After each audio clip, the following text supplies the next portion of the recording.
Okay. So just a message to everyone, we're recording this session. I'll go over some more Zoom etiquette later, but just gonna start off with a quick intro. I'm Rondi, I use she, her pronouns, and I'm the Aquatic Reservse Coordinator at Resources. We are very glad to have you at today's training. I'll be helping to coordinate the Cherry Point and Fidalgo Bay monitoring sites, and I'm really looking forward to meeting some of you out on the beach. Today's training is designed as a refresher for returning volunteers, but I know there might be some new people in the audience today. So feel free to put questions and comments in the chat if you need more clarification on anything. But I think it's time to get going with the rest of the presentation. Thank you for coming, and we hope you learned something and are ready for the intertidal training or intertidal surveys this year. So just as a reminder, we are recording this, and if you don't want to be recorded, you can turn your video off. We also ask that unless you're called on in a discussion period or out in a break room, please keep your mic muted. It just helps cut down on distraction. If you have questions, you can either raise your hand by going to the reactions feature and selecting raise hand, or putting a question in the chat. We'll be checking the chat and making sure we get everybody's questions answered, particularly in the Q&A session later. Move to next slide. So today's agenda, we'll have a quick introduction and then move into some more of the protocol with species swabs, COVID precautions, beach elevation profiles and substrate, quadrats, and then at the end we'll have time for Q&A and time to move into break rooms by area. So for example, if you're really expecting to be helping out and volunteering at the Fidalgo Bay sites, you'll be grouped with other people who will be volunteering there as well. Quick introduction to some of our speakers. I'll already introduce myself, but we have Erica from the Department of Natural Resources, Eleanor from Resources as well, like me, Jason from Northwest Straits, Betsy and Megan from Port Townsend Marine Science Center. I think we can move on to the next slide. And so kind of gave a brief introduction, but these are the organizations that are partnered for today's training and coordinating the monitoring this year. In addition to Port Townsend Marine Science Center, Northwest Straits, Department of Natural Resources, and Resources, we also partner with the Aquatic Reserve Citizen Stewardship Committees. They are really important to helping us get everything together and make things work. So big shout out to everyone who's participating today and coordinating intertidal surveys this year. Next slide. So what is community science? That's what these surveys are all about. And just wanting to, make a note that we wouldn't be able to do all of the good work that we do without all of you. Volunteers are absolutely critical to community science. It takes a village to get this stuff done. So feel free to give yourself a nice pat on the back for doing this great, awesome volunteer work. Scientists are busy folks and we can't always get everywhere. And so some of the great things that can come out of community science include collecting valuable data that state agencies like Department of Natural Resources can use. We fill data gaps. We increase awareness for environmental and conservation issues. We can help put protocol in place to be able to collect reliable data. And we also engage beach naturalists out on the scene. And so speaking of lead naturalists, if you have questions about species ID, or if you need someone to help provide QA, QC, so just quality assurance checks, they're really great people to ask for help with. They are our resident beach experts. So they're really great at helping with questions. We can move to the next slide. And so why are we doing this? There's a lot of great reasons why we do community science, in particular for our intertidal surveys. But it kind of breaks down to understanding what's there and understanding if or how things are changing. So we look at long-term baselines. We assess long-term changes, so the effects of things like climate change. We can use this as an early detection system for invasive species like the European green crab. But we can also use it to assess the impacts of natural disasters or things like oil spills. We can also use it to assess the impacts of restoration and use it as a really great tool to engage community members in science and conservation efforts in the Salish Sea. Next slide. Some quick examples. As I mentioned with European green crab, they're a highly invasive species that's been found here in Washington. And so monitoring can be used to establish a baseline of what species are normally there and what the habitat is like before they arrive. And we can use it as a way to assess if they're present and what their impacts are on the environment. For something like an oil spill as well, some of our sites are either really close to actual oil refineries or are along shipping lanes and could be potentially like impacted by oil spills or similar events. And so our monitoring can be used to assess appropriate restoration options and enhance actions. And it can also be just a way to assess changes before and after an event. So we can move to the next slide. Just a quick overview of some of the sites that we're going to be monitoring. I'll go into more detail later, but our sites are typically either for monitoring, enhancement, or restoration, or long-term monitoring. A lot of the aquatic reserve sites are long-term monitoring, but we'll get to learn a little bit more about that later. Next slide. Passing it off to Erica. All right, Erica here. So I work for the Aquatic Resources Division of the Department of Natural Resources. And here at the DNR, we manage more than 2.6 million acres of state-owned aquatic land. These are made up of navigable lakes, streams, and marine waters. And out of these millions of acres, aquatic reserves make up a much smaller portion, about 90,000 acres. And they've been specifically chosen for higher protections because of the important habitats and natural processes that they support. As you can see on this map, most aquatic reserves are marine, but we do have one freshwater lake in the system, which is Lake Kapowsin at the bottom right-hand side of the screen. The establishment of reserves gives the DNR a tool with which we can then funnel our restoration efforts, scientific research, and support for stewardship and ongoing monitoring efforts like this effort that we're talking about today that help us collect information on species and the morphology of the beach in our aquatic reserves. The reserves where intertidal monitoring data is collected are highlighted here on this map. And with that, I think I'm going to pass it back to Rondi, who's going to talk more specifically about all of the sites we'll be monitoring this year. Awesome, thanks, Erica. So yeah, I'll be getting into a little bit more detail about the specific sites we're going to. For Cherry Point, where I'll be helping out, we're going to Barnacle Rock, which you can see at the top of the image, and Neptune Beach, which is located at the bottom. Neptune Beach, kind of a fun fact, is also where sea star surveys occur. We won't have to do that on the day that we're out, but it's a really cool opportunity to learn more about Neptune Beach. And they're both long-term monitoring sites. Next slide. Fidalgo Bay is another aquatic reserve. We'll be monitoring Custom Plywood, which is a restoration site actually, and Fur, which is a long-term monitoring site. Custom Plywood is located at the top, and Fur is where Eleanor is hovering the cursor. And next slide.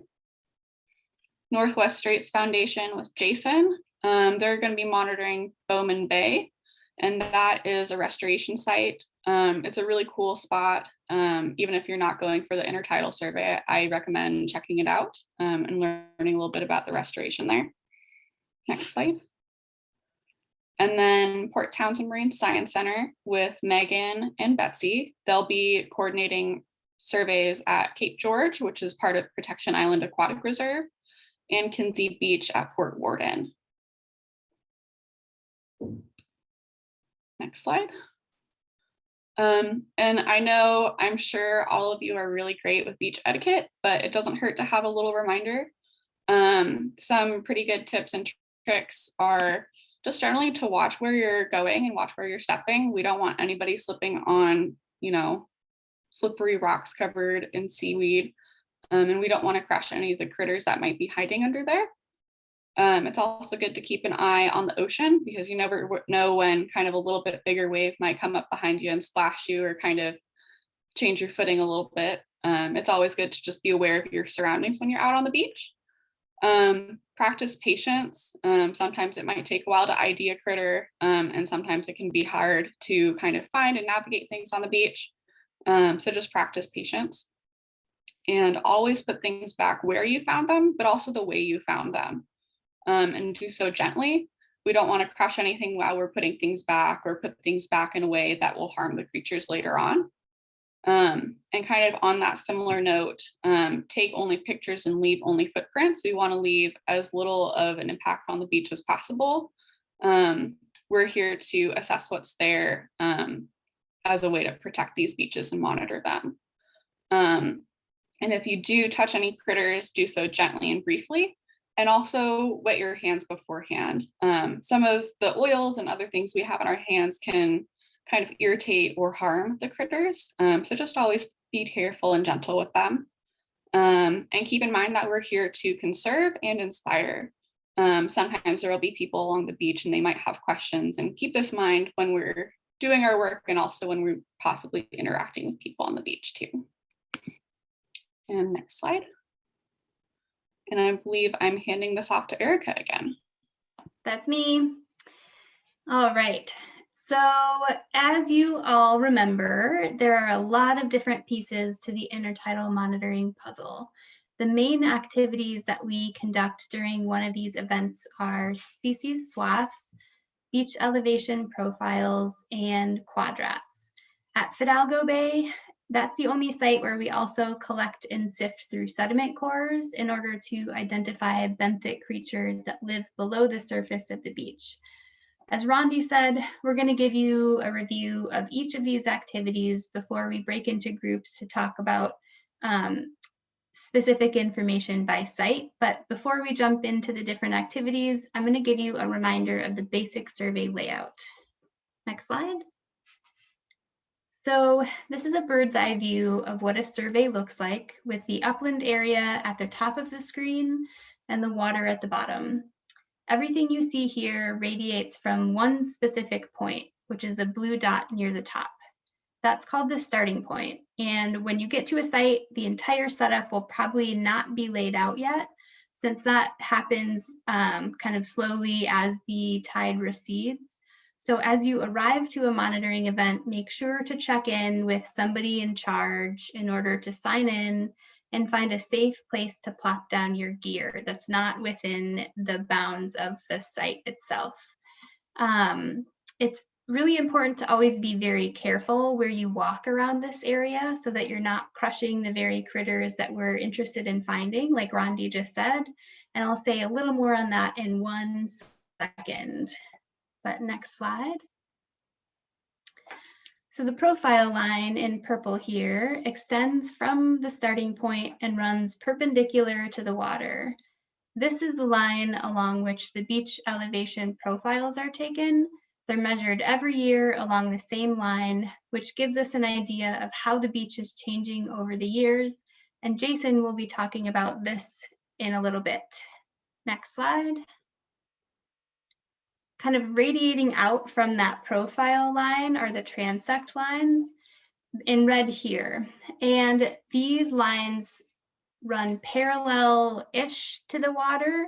And I say parallel-ish because they're actually marking specific tide lines that are set as the tides recede. So for example, the top transect line here may have been laid out while the tide was at a +4 feet above sea level. And then as the tide receded to 0 feet, maybe the middle line was set. And as the tide continues to go out, the line at the bottom may have been set at a -1 foot below sea level line.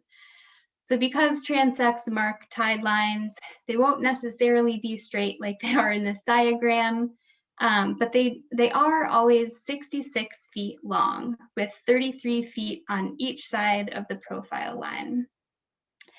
And one thing that I kind of want to say here is, for reference, a telephone pole is just a bit taller than 33 feet. And I say that because it's a good visual to keep in mind when you first arrive at a monitoring site, because when you arrive, remember, these lines aren't yet going to be set up. So if you can just kind of visualize staying a telephone pole's length away from the profile line, it'll help you avoid trampling the study area or setting your backpacks down where they're in the way. If you ever do need to walk inside of the monitoring area, the best place to walk is just above or landward of the transect lines, because if you walk in those areas, you're not likely to be stepping in any of the quadrats or where the quadrats will be placed. All right, next slide. And then speaking of quadrats, these are in green here, and they lie along the transect lines. These are going to be covered by Betsy and Megan in a little bit, but it's important to note here that whenever possible, it's always important to start collecting data in quadrats that are closest to the water first, so that we can make sure to collect that data before the tides come back in. And that's it for data, or for setup, and we'll talk a little bit about the data next. So next slide. All right, so the first set of data that we'll talk about today are the species swaths. And the red rectangle in this slide shows you one species swath. Eventually, the entire intertidal monitor area is split up into chunks like this, with a lead naturalist assigned to each swath. These lead naturalists have the ability to identify critters at the species level, and they go through each swath to create a comprehensive species list of everything that's there. This data that's collected is just presence absence, which means if a naturalist sees a species, it gets marked down as being there, but nothing is counted in this data set. This is just meant to help us establish a baseline of what species are here and where they are on the beach. So although these swaths are led by lead naturalists, you all may have the opportunity to scribe for a lead naturalist if you're interested in learning species identification. Just keep in mind that being a scribe is often a very fast-paced job, and there's a lot of space to cover before the tide comes in.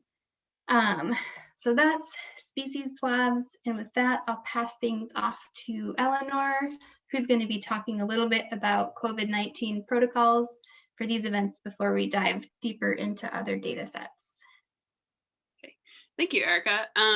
So we weren't able to do surveys like we had hoped last year due to COVID. COVID has changed a lot of things for a lot of people over the last year, but it looks like this year we are able to safely do them while following all of the health and safety guidelines that are up to date. So we thought that it would be good to at least talk a little bit about the expectations this year, because it can be confusing, and we're doing our best to stay on top of stuff because we want, first and foremost, for everyone to be safe while we're out there. So some of the things to definitely expect while you're out there throughout this summer is practice physical distancing. So keeping at least 6 feet apart or more as possible, such as shown last summer here, where we had one person doing the quadrat and the other person being the scribe and giving each other plenty of space. And then if Lyle there wanted to have Morgan take a look at something, he would take a step back and let her take a step forward to look at it. And then also wearing masks. We recognize that things are changing, but we're just setting this expectation now because we don't know what's coming ahead, and we're not at a point where we feel like we can quite take off our masks quite yet for these surveys, because we want to make sure that everyone stays safe and healthy. And then also we are going under the assumption that everyone is following the same rules, regardless of your vaccination status. So that's one expectation. And then also you might be asked a series of screening questions that I'm sure you're really familiar with the drill by now. Please be honest, such as, have you had a fever? Have you been exposed to somebody who has COVID? Please do stay home if you get sick. Or just don't feel well and you're not sure what's going on. Even if you don't think it's COVID, please just stay home. Why risk it? We'd love to have you out there on the beach, but we also want to make sure that we can continue to have everyone out on the beach, washing your hands regularly, trying to minimize what equipment you touch. We're not recommending any carpooling right now, especially outside of your household. If you're going, with somebody who lives in your house, that's fine. And we are doing our best to follow the latest health and safety guidelines. And at this time, the Department of Natural Resources is in for phase 3, they're allowing up to 20 folks out to volunteer events. So that's what we're following. If it falls back down to phase 1 or 2, it's limited to 12, which is still higher than the 5 that we were allowed last year. And if you're not sure on anything, please just ask. And everything is subject to change. And then also recognizing that there are several different groups that are involved in this training, and each one might have a slightly different protocol that they're following. So please just be respectful of whatever your group leader is asking you to do.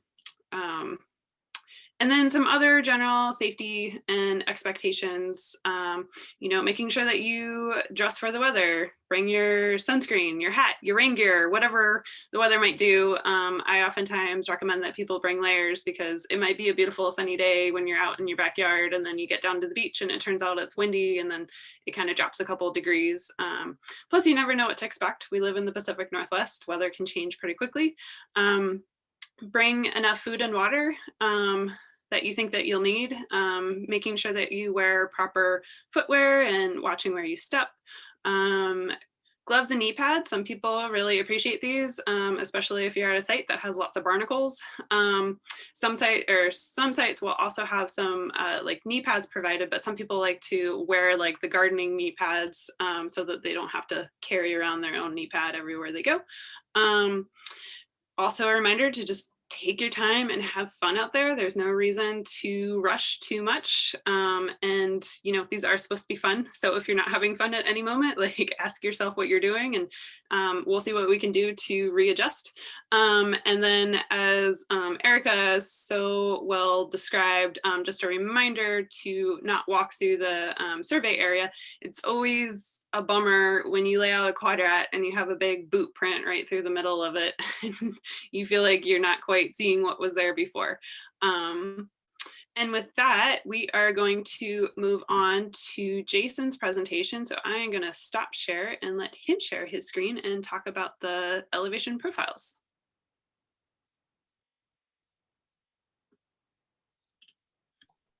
All right, give me just a moment. Yeah, sure, no problem. I know it takes a little bit to rearrange everything. Are you seeing that okay? I'm not seeing anything right now. You're not? Shoot, hang on. Oh, it helps if I share my screen.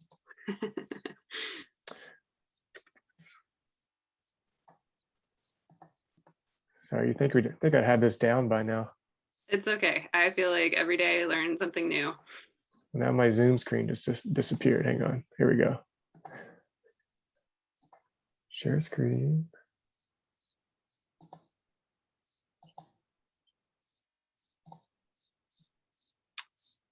All right.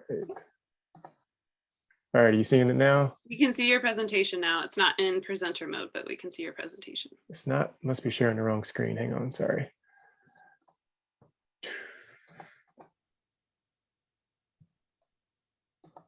Sorry, technical difficulties, folks. Give me just a minute. It's a lovely photo by Florian Grainer right there with the harbor seal. Yeah, sorry, I just took it away for a second. At least my internet's working this time. Yes, that That is a huge plus. Shouldn't have said anything. And All we'll right. be figuring that out. At the end of this, we will do breakout rooms so that you guys can talk a little bit more about your different sites. And looks like we have it. Great. You got it? All right, sweet. It's like somebody else is trying to be admitted there too, Eleanor. Got it. And Eleanor, if you see any questions come in while I'm talking, you can feel free to interrupt me. So yeah, I'm gonna talk about the beach profile surveys that we do, measuring beach elevation, which most, if not all of you have already done. Just a quick couple things about Bowman Bay, which I mentioned earlier, which is the one site that I manage over here for the Northwest Straits Foundation that we do in partnership with the Skagit Marine Resources Committee, is that we actually do not do these beach profile surveys there. We used to have another site in Skagit County, the Fidalgo Bay, that we did do them, but I have plenty of experience doing it, so I can present on it. But we don't do it actually at Bowman Bay. So if anybody comes there, we are just doing the Swath and the Quadrat surveys at Bowman Bay. And that's because Fish and Wildlife has been doing elevation surveys there throughout the duration of this project. So it's just not a need that we have there. And another thing was also mentioned that Bowman Bay is a cool spot to come out at, even if you're not doing the surveys. And another thing about that, Bowman Bay is an awesome beach to come out to, but also know if you come out, just to give you a forewarning, if you come out to do intertidal surveys with us there, it's not the most exciting place to do intertidal surveys because it's a sandy beach, so it's not the place to come see sea stars, a lot of anemones and stuff like that. You can of course hike around the cove a bit, but just so you know what you're getting yourself into, it's a pretty easy survey. But it has been interesting, doing this type of a survey on a sandy beach, because we kind of have seen, so it used to be armoring there. So the restoration was pulling armoring out of a certain spot. So we do two surveys there. We do a reference beach and then where we pull the armoring out. And it's been interesting to see how that's changed compared to the reference over time, kind of how that armoring was kind of a serving as like a false or maybe even an artificial habitat because things have changed over time. But it's kind of a forewarning of what you're getting yourself into over there. So beautiful place to be, but not overly exciting for profile surveys. So profile surveys, we're using the two-stick method that I think was developed and perfected by the old Beach Watcher program, where essentially you're taking two large sticks or two tall poles that have, can't really see it on here, but they have markings for how far up and down the pole, what our distance is. And then we have a 10-foot rope in between these two poles right here. And so speaking of the Beach Watchers, this is a diagram from the old original Beach Watchers manual that we've used and adapted to some of their protocols over time. It just kind of explains how you do it, how this survey is done down the beach. So you have Mr. Follow, or Mr. Follow is missing part of his W, Betsy pointed out, and then you have Mrs. Lead. And so one person will stand on one end of the beach with their back to you. You start at wherever your starting point is. So you're back to wherever your starting point is on your back shore. So this guy, his back will be to the shore at the base of a berm at, wherever your starting point is. And then she will walk 10 feet. So we already have the transect tape laid out. So you're just kind of following the transect tape straight down the shoreline towards the water. And so assuming she doesn't hit any type of obstacles, what we're talking about in a moment, they would completely stretch out this 10 feet. So now we know we have a 10 feet stretch of beach that we're covering right here. And what we're trying to find is what is a change in elevation within that 10 feet. And the way we do that is each of these poles has a hole that you look through. And so this hole, this guy is going to look out here and he's going to tell her where the horizon here, intersects with the pole in his line of vision. And so she'll say at 1.2, and that's where we'll go over the data sheet in a moment, and that's where the person would label that. Let's say this is 1.4, and then he would just walk over, put his pole there, and they would keep doing that down the beach. So if you go up here, I'm not sure, Eleanor, I'm not sure what y'all are doing for how many people you're going to have doing it, because we are not doing the two-stick method. But in the past, kind of an ideal number to have doing the two-stick method would be 4 to 5 people, but that's when you're having people kind of close. And the reason being is you see right here, there's a little, can you see my mouse when I'm hovering my mouse over here? Okay. Reason being is there's a little bubble level right here, because another important part of this is keeping that stick level. You know, if you're moving it down, particularly if you're moving it down or if you're moving it back, you can alter, you know, what that survey reading is going to be. So it helps to have the person that's holding the stick not necessarily have to look down and focus on that bubble. This person here could be looking at the bubble and letting you know where it's at, because then you're trying to look through this hole and keep everything level. And then it's good to have a separate person out here just to be recording the data, so that way nobody holding the pole has to do the data. So after they get this data recorded, they're going to take this pole, bring it here, and continually work down the beach. Actually, let me go back to this again. You know, I meant to start about talking about why we do these beach profile measures as well. The slope of the beach is really important, and the slope of the beach tells us a lot when we talk about in the restoration world. You know, often when we're doing shoreline restoration, more times than not, after you pull out armoring or you're doing nourishment, whatever it is that you're doing, we usually have to regrade the beach, meaning we're trying to bring the beach back to a natural level. Usually restoration projects are on beaches that don't have a natural slope to their beach.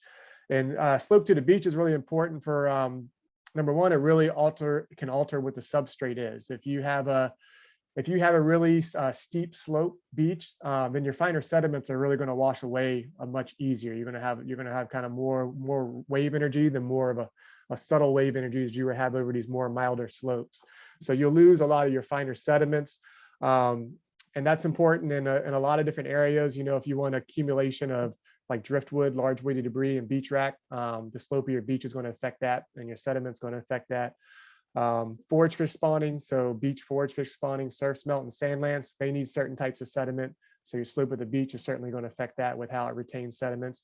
And then for these intertidal surveys that we're doing, you know, whether or not you're on a sandy beach like Bowman Bay, or if you're on a rocky beach in a different area, is really going to affect the type of critters that you're going to be able to find on the beach. And so sediment certainly plays a role in that, you know, as far as being on a rocky beach as opposed to being on a sandy beach.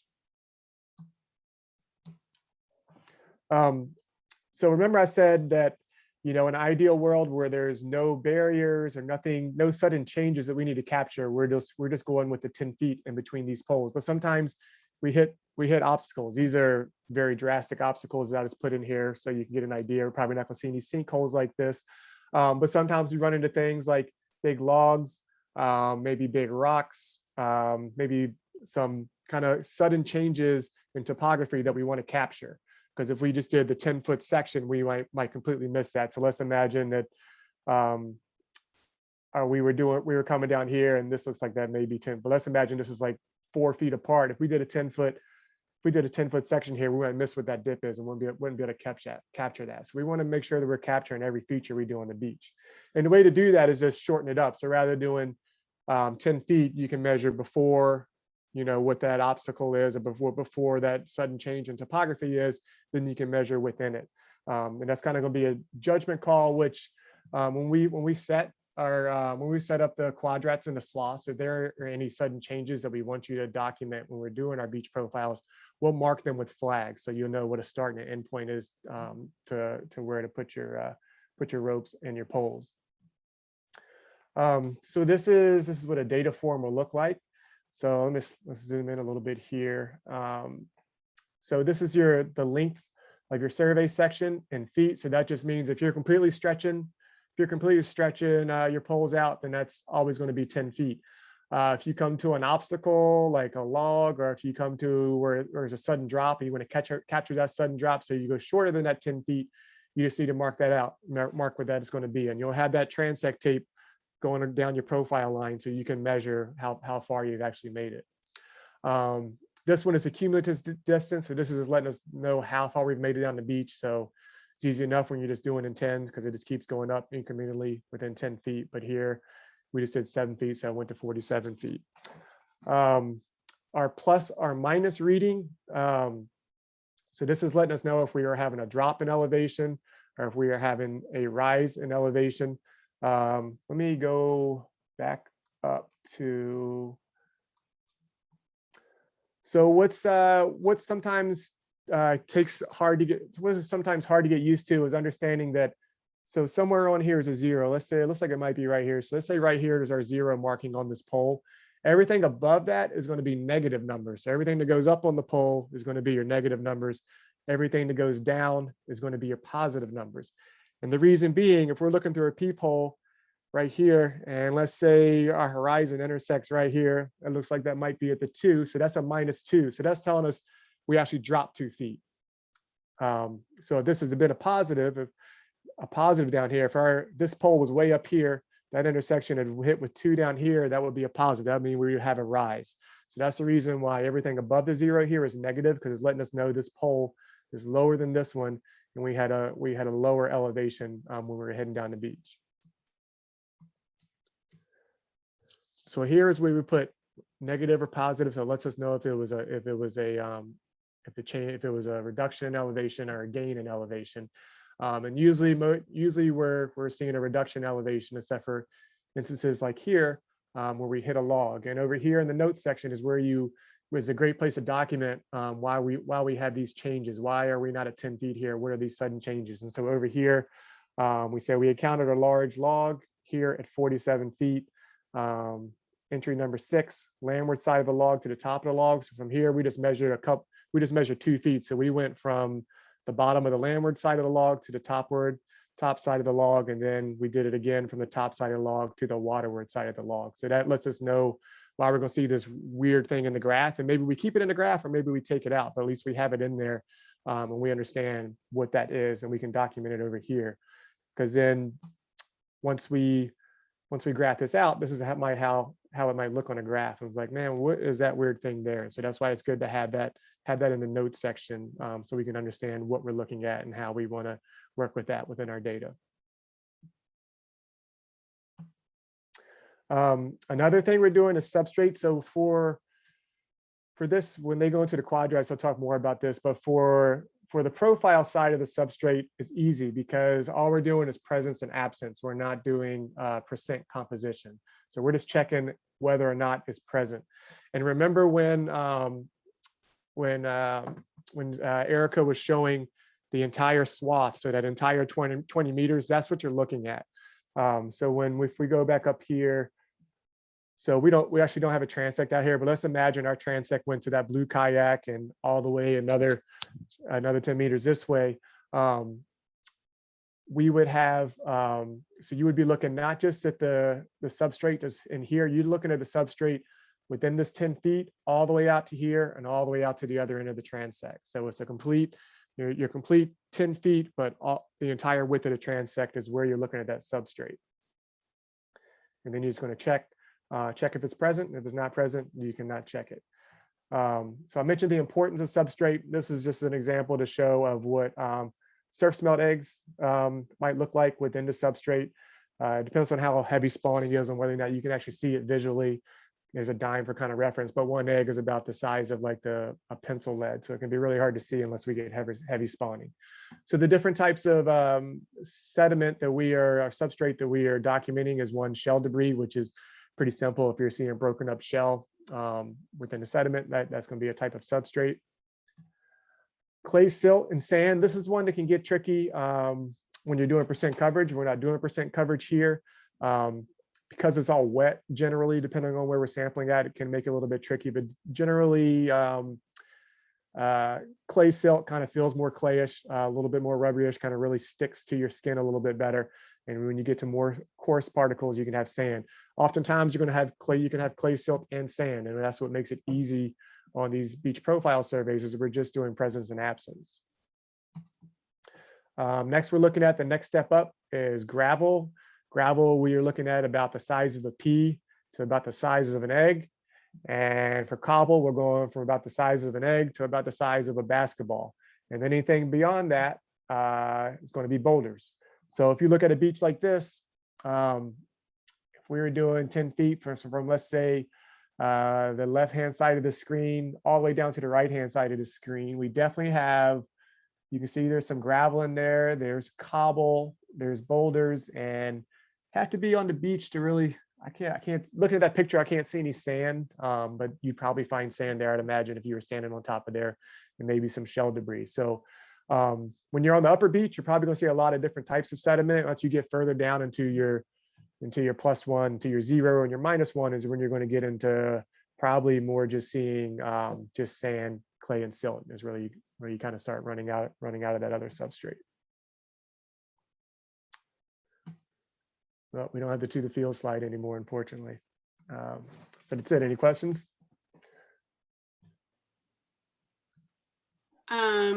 Sorry, I missed this in the Okay. in the chat earlier. What if your datum point is buried under a slide? So like, what if there is, say, like a bluff? We actually have this at some of our sites too, where our starting point is buried under maybe 5 to 10 feet of debris from the bluff slide. Okay, well that's probably better for you to answer then, because we haven't had a site where had a bluff or anywhere where we had to concern with that. So I'll let you answer how you handle it. Yeah, well, for us, we're still kind of trying to figure it out. But what we did last year at the Fidalgo site, when we had a situation like that, we did our best to take using a GPS and our markers and everything like that, figured out where that starting point was. We've also at some of our sites too have taken other markers that aren't going to move and measured out, like 100 feet this way, there's a concrete block that is going to probably stay there for a long period of time to kind of help us orient where that starting point is. And then we started from there and we took our elevation profiles, but then we also took a sort of side-by-side one in that area where the slide was, so that we could compare, assuming that it's pretty similar to what the old one was. So if your new starting point is like, 10 feet higher, but your old starting point was down here and the beach slope normally is like this and the new one is like that, then we just kind of did a side-by-side one to see where it is, because we don't have fancy equipment that can look at elevation and stuff like that while we're doing our surveys. But it still gives us a pretty handy picture of what's going on out there still. And if anyone has anything they want to add to that, feel free to.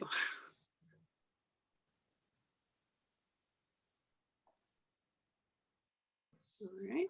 I think Megan and Betsy, you guys are up to talk about the quadrats. Great, thank you. All right, I'm gonna share my screen and get to see yourself. And it's like, come on, go away. We are seeing your, yeah, there we go. Yeah, had to get it to behave itself. And now I need to move you. There we go. All right, quadrats. Woo! This is fun part. That's all fun, but here we're working with teams. Thanks for talking about our COVID protocols, Eleanor.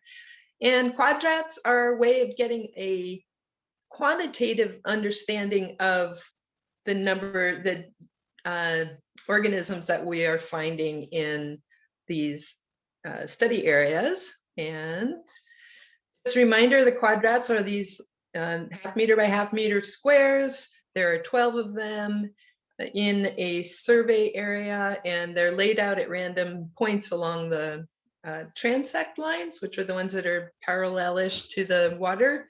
And the numbering of those, or the location of the quadrats themselves, are marked by the where the location is in the upper left-hand corner, and that information goes into your data sheet. So if you're looking at the back shore with your back to the water, although keeping an eye on the waves, and you'll want to make sure that that's the number that you record. So upper left-hand quarter. And if you'll, as you notice, there's T+1, Q1, T0, T-1. Those are the transects. It's if you're at the +1, and the Q1 is a quadrat number. So there are 4 per transect line. In quadrat data, the quadrat information that we're collecting percent covered, And we're collecting individual counts of the animals, but you don't have to get down to species for that. That's for the lead naturalists to do in the swath counts. And our data sheets have a combination of, there are two different pages, two sides of the data sheet. On the front of the data sheet, you just put your site and date and time, who's collecting the data in your Quadrat team, the tide level, so that would be +1, 0, or minus, and your Quadrat number, and then the distance on the transect line, so that would be where the transect line, where that upper left-hand corner is of the Quadrat, and then the transect on the profile line, so where the transect intersects the profile line. And that number you can also ask us for. And just remember that there's going to be a photo taken. You shouldn't have to ask for the photo taken at the beginning, but you want to make sure there's a photo taken before you remove anything, any of the ulva or whatever. And then you want to make sure after you've done your first percent cover estimates that you get your data checked, just to make sure, so that it's a quality control. And you'll be looking at substrates, and Megan's going to get into that in a little bit. And then just a reminder for our marine site, the Port Townsend sites, we do have a few sites with eelgrass. I don't know if there are other sites with eelgrass so we'll not only do before ulva and after ulva, but then we also do a check after combing back the eelgrass. We're not pulling it out, we're just moving it out of the way so we can see what's underneath. And on the back side of the form is where we include individual counts. We're looking for, and a lot of these things are lumped into specific or into groups, so it makes it fairly easy to count and identify them. And we're only looking for things that are greater than 3 millimeters, which is really pretty small, but nothing smaller than that. And if you don't know what it is, ask lead naturalists, and they should be able to help you. So I'm going to pass it on to Megan, who's going to go over the percent covered part. Great. Yeah. My name is Megan. I'm from the Port Townsend Marine Science Center. Looking forward to getting out in the field with a couple of you all this summer. And now I'm going to talk a little bit more about the percent cover protocol. So throughout all of the quadrats, you're going to be identifying flora and fauna. Please go at your own pace while keeping in mind that the tide might be incoming. And also, when you're in doubt, feel free to ask for help. I mean, that's why we have multiple people out at each of these sites. More brain power is always better. So feel free to reach out to someone else who's also there, especially those lead naturalists. For the percent cover estimates, don't overthink it. Oftentimes your initial gut instinct is probably going to be pretty close to the estimate that you're going to end up writing down. Also use the tools that you have available for you. You'll notice that each of these quadrats are already divided into grid lines. So there are 25 squares in each quadrat, and each of those squares is about 4%. You can use that to help you make your estimates. Always confer with your partners if there's 2 of you guys on a quadrat, and make sure that your total sums for percent cover don't exceed 100%. You can't have more than 100% cover. Okay, and like Betsy said, you're probably gonna end up doing each of these quadrats at least once or twice, maybe 3 times. So the first time you're gonna do it with your ulva there, and you're gonna get your percent cover, you're gonna do your individual counts, you're gonna go get that data QC'd, and then you're gonna come back, remove your ulva, and do the same thing all over again. And that's because that ulva is really fantastic coverage for some of those critters that like to hang out there, and we don't wanna miss them. And then another great reminder that Betsy already talked about a little bit is that some of these sites also have eelgrass. So there will be a couple where you might end up doing that whole thing 3 times. And that's totally fine. That's great. We're just trying to get the best data we can. So now I'm going to go through the list of the different flora and fauna that are measured using percent cover, not individual counts. And we're going to start with seagrass, which includes that eelgrass we were just talking about. Then we have green seaweeds, which includes the ulva. So when you're doing that first percent cover, you're probably gonna have a pretty high amount of ulva, and that's totally fine, because then we're gonna see what's under it later. Also note that some of the green seaweeds are not green. So please use those ID sheets that you guys are all gonna have out there. Make sure that you know what you're categorizing as green seaweed and that it is in fact green seaweed. Next, we have brown seaweeds. Those tend to be a little bit easier. One of the really common ones you might see is probably gonna be like rockweed, and they're a little easier to distinguish between the red and green seaweeds. Because as you can see on this red seaweed slide, there are a couple of them that look green. So make sure again that you're paying attention to those ID sheets, and if you're unsure, reach out to one of your lead naturalists. Next, we're going to move on to some of the critters. Barnacles are reported in percent cover. You really want to be careful of barnacles because they can be tricky. Some of them won't be home. So you can see that this arrow is pointing to an empty shell and there is not a barnacle in there. If a barnacle is not present, we don't want to count that as part of our percent cover. Also note that instead of in some previous years, barnacles are getting lumped together as one huge group. Don't worry about getting down to species for these guys. Next, we have mussels, which vary in color from maybe a blue, a brown, or a black. And they tend to be in these large clusters. Sometimes they're kind of hidden in crevices. This is a good time to note that you're not going to be lifting up any rocks on your quadrats. You're going to be looking at it from the top. But make sure that if you do see mussels, you're getting that top view, and you can do that in your percent cover. Next, we have aggregating anemone. These are the only anemone that are counted in percent cover rather than in individual counts. That's because they're actually colonial. So you'll tend to find large groups of these guys all together. When they're open, they have pink tips on their tentacles, and when they're closed, they kind of look like green lumps. There's also sponges, which are encrusting. They vary a lot in color and texture, but you can look for the oscula, which are kind of these volcano-shaped openings.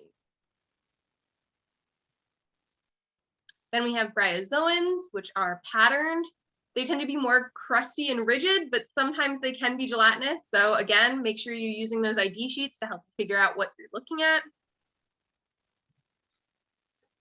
And then there's also colonial ascidians, and these are tunicates. Basically, it's a lot of individuals living together in a colony, and they tend to be covered in kind of like this jelly lake matrix that makes them look kind of like a singular thing. Okay, and then sometimes there are going to be things that aren't on your sheets or you're not sure what they are, including one thing that's really common that we have a little bit of a hard time IDing is egg masses.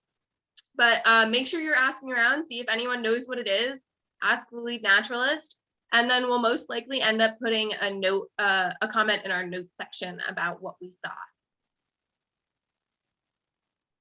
Okay, and then Jason already gave us a little bit of an intro to the substrate. So in addition to doing percent cover for the flora and fauna in each quadrat, we also want to know what kind of substrate these flora and fauna are taking advantage of.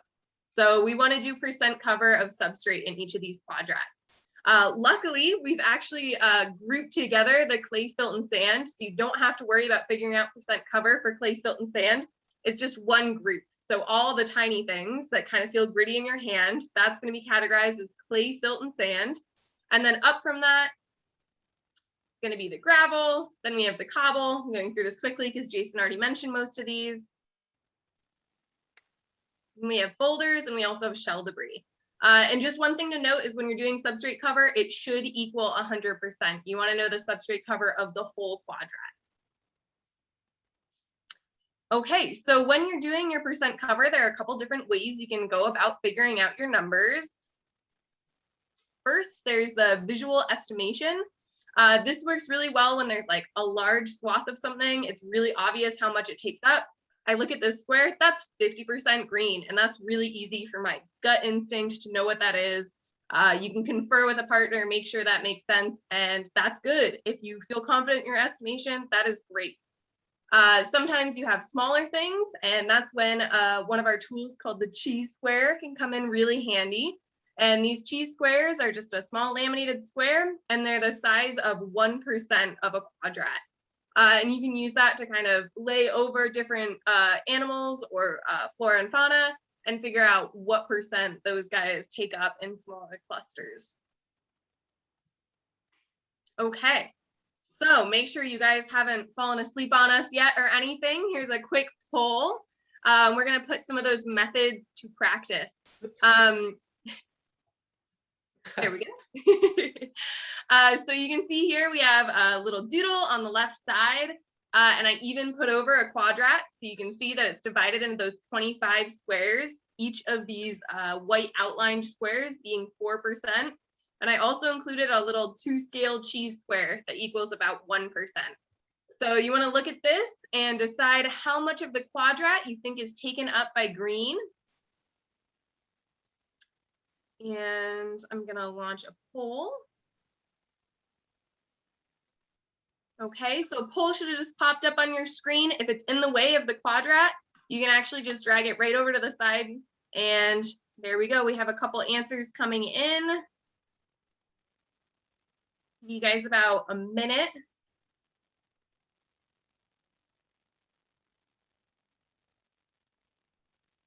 You guys are quick. Maybe we don't need a full minute.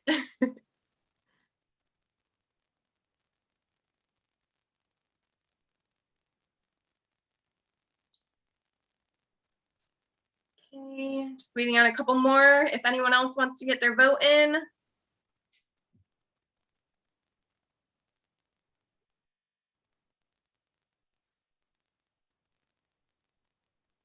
Okay, and I'm going to end the poll. I'm going to share the results so everyone can see. The majority was correct. So green takes up about 14% of this screen. When I was doing it myself, I kind of repositioned this long green section, thought about how it probably takes up about a full column this way, but only half of the square. So that's about 10% right there. And then I tried to think about how these smaller bits would come together and how much of another one of the white grid squares it would take up. And these are actually pieces that I measured. So it's 14%.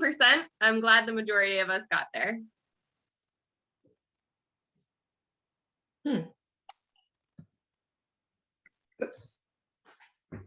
Okay, so now we're going to ramp it up a little bit, and we're actually going to categorize the coverage of the entire quadrat.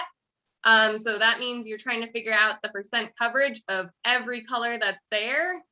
Gonna launch the poll, and again, you can move that to the side so you can see. You'll see that I also put a note there that you can't have more than 100% coverage, and that might help you eliminate one of these answers.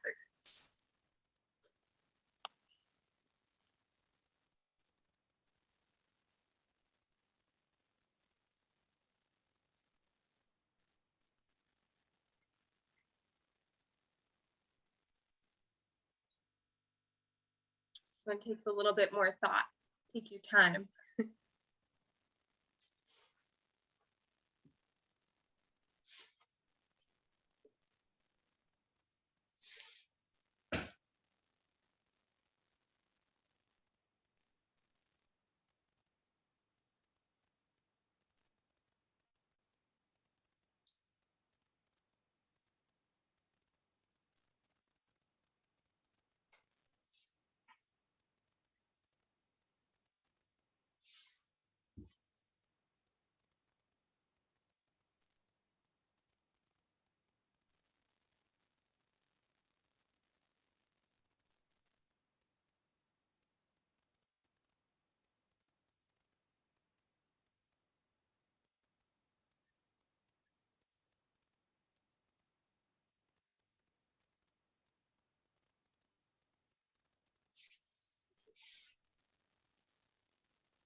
Okay, I'm gonna say about 30 more seconds for anyone who hasn't submitted their vote.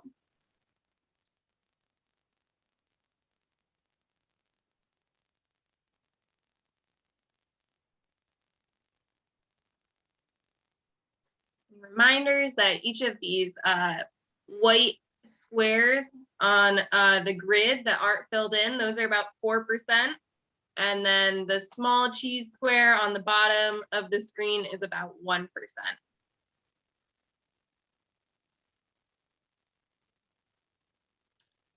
Okay, 15 more seconds if you haven't gotten a vote in.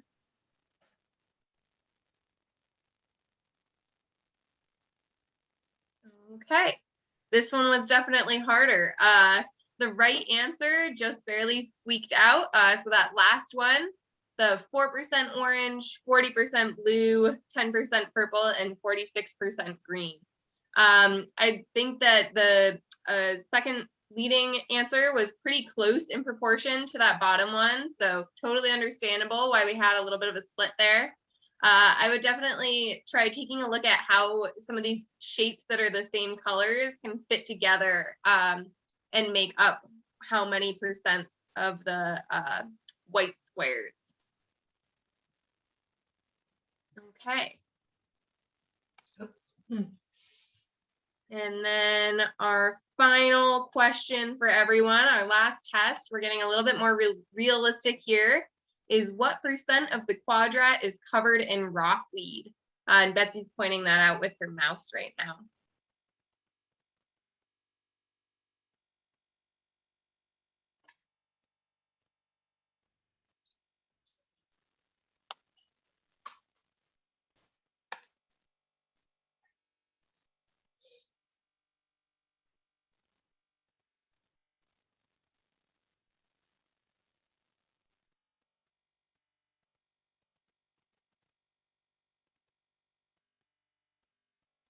It's gonna be interesting to see what everyone says, because this one isn't one where I measured out individual pieces. So maybe a little bit more up to discussion.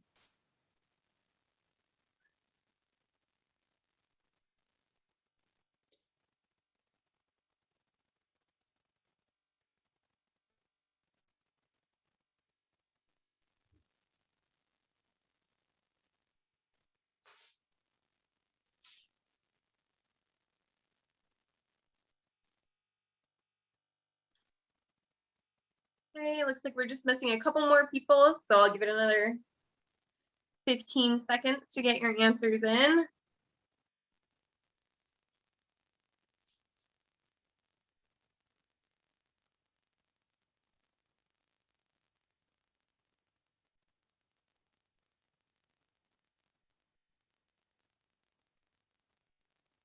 Okay. So we had a tie, and I don't know, maybe my estimate was a little off, but the two that were closest were actually close to each other. So 28% and 21%. When I did my estimate, I got 28%. I like to think again about how each of these chunks kind of fill in one of these 4% blocks.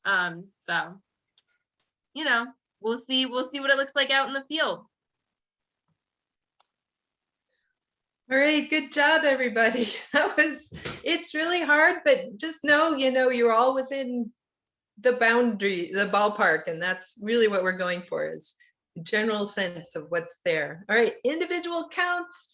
These are the other side of the second side of the sheet. We're looking at groups of individual things that we can count, such as amphipods, which are, there's amphipods and isopods. And amphipods are laterally narrower and sort of compressed. They're small, they're typically less than 10 millimeters, and they tend to be the jumpy things. So think beach hopper or sand fleas.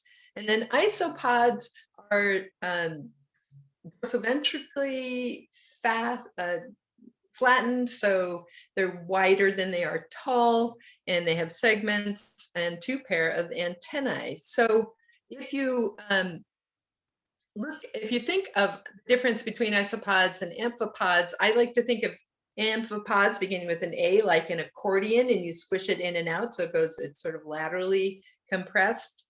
And that's one way to remember it. And yeah, that's enough for that. So, and they also have more legs. Hermit crabs are tricky because they can hide in shells of snails and things. So you want to make sure if you see a snail shell that you look to see if there's anybody in there, and if they have their claws, and it's obviously not a snail, it's a hermit crab. They tend to be kind of quick and move. So one thing to think about when you're going for individual IDs, when you get to your quadrat, look for the things that might run out of the way, because you want to count them. So whatever is there when you arrive counts in your quadrat data sheet. Crabs are another thing. We don't have to worry about getting to the individual species, but if you see a really interesting one, be sure to let the lead naturalists know that they're there, so we can help add it into the swath data. Mentioned European green crabs. What I like to think about with European green crabs, and one way of identifying them, because they're not always green, can be kind of small, but they have just 5 spines on each side of their eyes, and they can get up to about 4 inches wide at the most. For Port Townsend folks, the chances of us finding European green crabs is very, very small. Not the habitat, but they like more estuary and mudflat areas. Shrimp, we have that bend in the back. Most of us probably know what shrimp look like, but just keep an eye out for them. And shelled snails are also, these are individual in the individual count. The egg masses would be in other category, but the individual snails would be counted. Only count the live ones. So yeah, not just the shells. Bits are those cone-shaped things that are stuck tight to the rock, or they can be on blades of seagrass. So keep an eye out for them. They can be fairly small. I mean, 3 millimeters is really pretty tiny. So look carefully for things. Hopefully we'll see some sea slugs, or super fun sea slugs, or nudibranchs. Super fun to see. There's all different colors and kinds and shapes. And keep an eye out for them. Clams, bivalves, clams and oysters all get lumped into the same group of bivalves. Sometimes you may just see just the siphon sticking out of a sandy substrate. So look carefully, see what's there. If something weird looks like some alien coming out of the sand, it's probably a clam. Titans, they're plated, covered, armored individuals that will be stuck tightly onto rocks. They are very, very well camouflaged, and we have about 16 different kinds. So keep your eyes out for them. Usually you can see the plates except for the gumbo chitons, which tend to be much bigger and are covered with tissue. Ribbon worms. I think they look a little bit like silly string or just blobs of paint sometimes on the ground. They're pretty soft and thread-like, not a lot of definition, aren't things sticking out, but they're definitely alive and animals, and we would count them as individuals. Flatworms, you might not see them. They tend to be under rocks. So since we're not lifting up rocks in the quadrat process, chances are you won't see them, but you might. And if they're there, just take a look at it. It looks like it could be maybe some other kind of colonial organism, but this is a single organism. Polychaete segmented worms have segments. The feather duster worms are considered polychaete segmented worms, so keep a look for those. And non-aggregating anemones are part of this group as well. They're the individual ones. They don't tend to have green outside. There are other colors, and there are a variety of different anemones out there. These stars, usually 5 rays, but we often see 6-rayed stars as well. They can be really tiny. One of the years we found a a tiny red sea star that was smaller than the size of my fingernail. Bob Lemon found that. Sharp eyes was great. So look, there can be really tiny things, and that's why you want to take your time, just be patient to see what you can find, because you may find a whole lot more than you first see when you start looking. Real stars, you'd be lucky to find one. They're pretty cool. They have that central disc and these, funky little arms, slender arms that stick out. Just look carefully. They're not a worm. See that it's attached to another part of its body. So look for what you find, or look carefully at what you're seeing, the organism. And sea urchins, probably all know these, like pin cushions, lots of spines sticking out. We have a variety of different colors. So color is not the thing for identifying the sea urchin. You look for the spine.